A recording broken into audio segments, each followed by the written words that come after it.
இன்றைய காலை பொழுதிலும் கூட இது வானத்தின் வாசல் ஊழியத்தின் மூலம் உங்களை சந்திப்பதில் கர்த்தருக்குள் மிகுந்த சந்தோஷம் அடைகிறேன். இன்றைக்கு அநேகர் என்னுடைய காரியம் நடக்குமா நடக்காதா, என்னுடைய பிள்ளையின் திருமண காரியம் நடக்குமா நடக்காதா, என்னுடைய தொழிலில் ஒரு முன்னேற்றம் வருமா வராதா, இப்படி பல கேள்விகளோடு ஆண்டவரை நோக்கி பார்த்து கொண்டிருக்கிறார்கள். ஆண்டவர் சொல்லுகிறார், தேவனால் கூடாத காரியம் ஒன்றுமே இல்லை. உங்களால் முடியாது, ஆனால் என்னால் முடியும் என்று ஆண்டவர் வாக்கு கொடுக்கிறார்.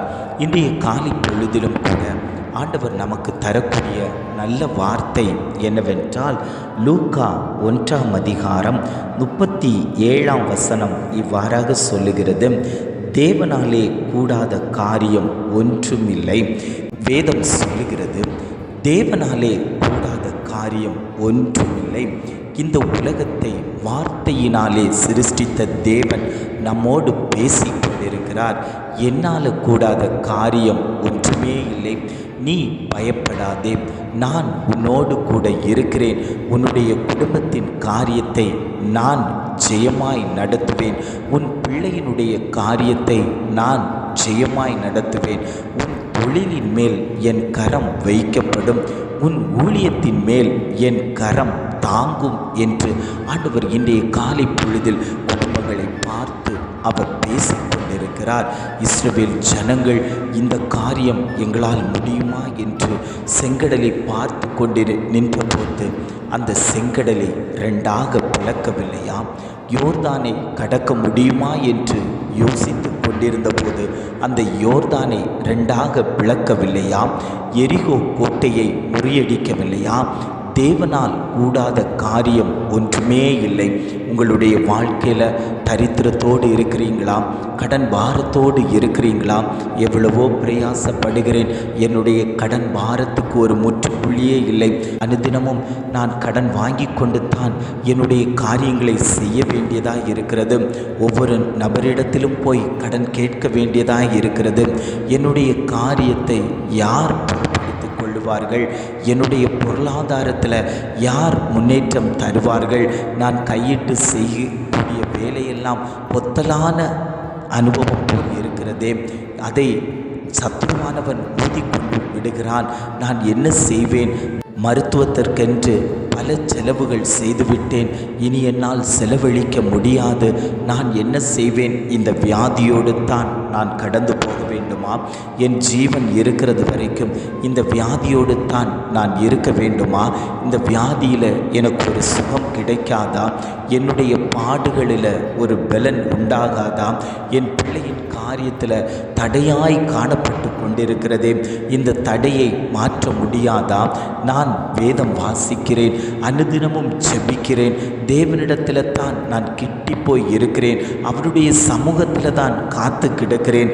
ஆனாலும் என்னுடைய வாழ்க்கையில் இப்படிப்பட்டதான காரியங்கள் நடந்து கொண்டிருக்கிறதே.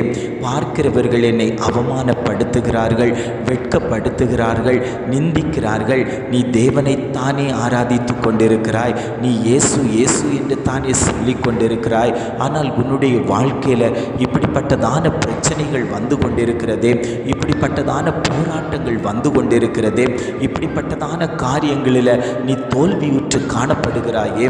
உன்னுடைய இயேசு சும்மா இருக்கிறாரா?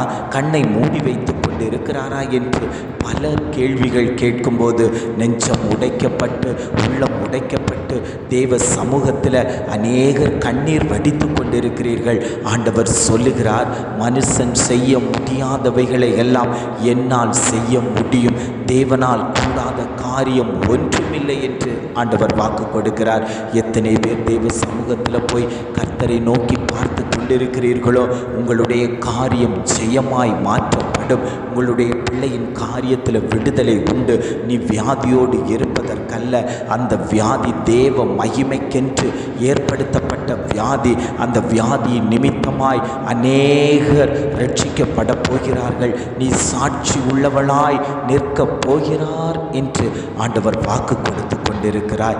ஆண்டவர் சொல்லுகிறார், உன்னுடைய பலவீனத்தை நான் மாற்றுவேன், உன்னுடைய சிறுமையை நான் மாற்றுவேன், உன்னுடைய எளிமையை நான் மாற்றுவேன். குப்பையில் இருக்கிறவனை கோபுரத்தில் கொண்டு வைக்க முடியுமே, ஆனால் உன்னையும் நான் உயர்ந்த இடத்தில் கொண்டு போய் வைப்பேன். நான் உன்னோடு கூட இருக்கிறேன், என்னால் முடியாத காரியம் ஒன்றுமில்லை என்று ஆண்டவர் ஆணித்தரமாய் திட்டவட்டமாய் வாக்கு கொடுத்து கொண்டிருக்கிறார். ஜெபிக்கலாமா? அன்பின் பரலோக பிதாவே, இந்த காலை பொழுதுக்காக நாங்கள் உம்மை துதிக்கிறோம், ஸ்தோத்தரிக்கிறோம். ஆண்டவரே, இந்த காலை பொழுதிலும் கூட ஆண்டவர் எங்களுக்கு நல்ல வார்த்தை தந்தீங்கப்பா. தேவனாலே கூடாத காரியம் ஒன்றுமில்லை என்று எங்களோடு நீர் பேசுகிறீர் ஆண்டவரே.